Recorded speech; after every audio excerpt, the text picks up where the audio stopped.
Tonight, some disturbing numbers from this freezing February. Our partners at the Denver Post say in the past 2 weeks, 2 people have died from exposure out on the streets. Denver 7's Lance Hernandez is looking into the story for us tonight. Lance, those deaths are a big topic of conversation at the Crossroads shelter. Well, Tom, one of the victims had apparently been living at that shelter and may have been asked to leave the night he died.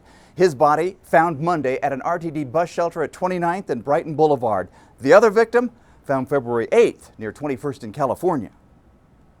When it's as cold as it was, and it was cold. It was really, really cold that morning. It was cold enough to kill you. Joe McDaniel knew one of the 2 men who died out in the cold this past week, a fellow resident at Crossroads Shelter. McDaniel learned about the death after getting this text from a friend. Bummer.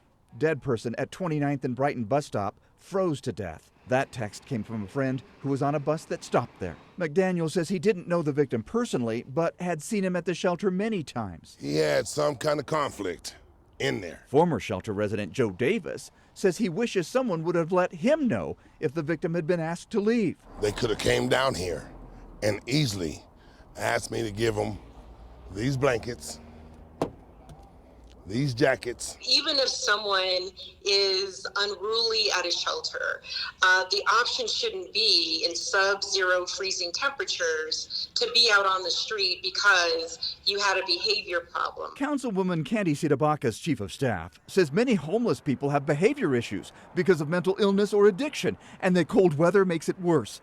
Lisa Calderon says we need more housing and need to revamp shelters. Shelter, the way it's being done in Denver and has been done for quite a long time, warehouses human beings, which means that we have people packed in rooms, 300 to 500, head to foot. That is not humane to treat people.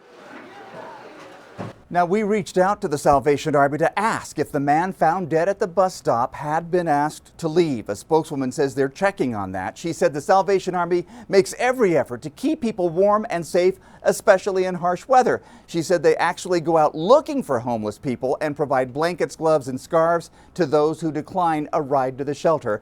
And Tom, we've been with them when they've done that. Back to you. We have. It's a heartbreaking situation. All right. Thank you, Lance.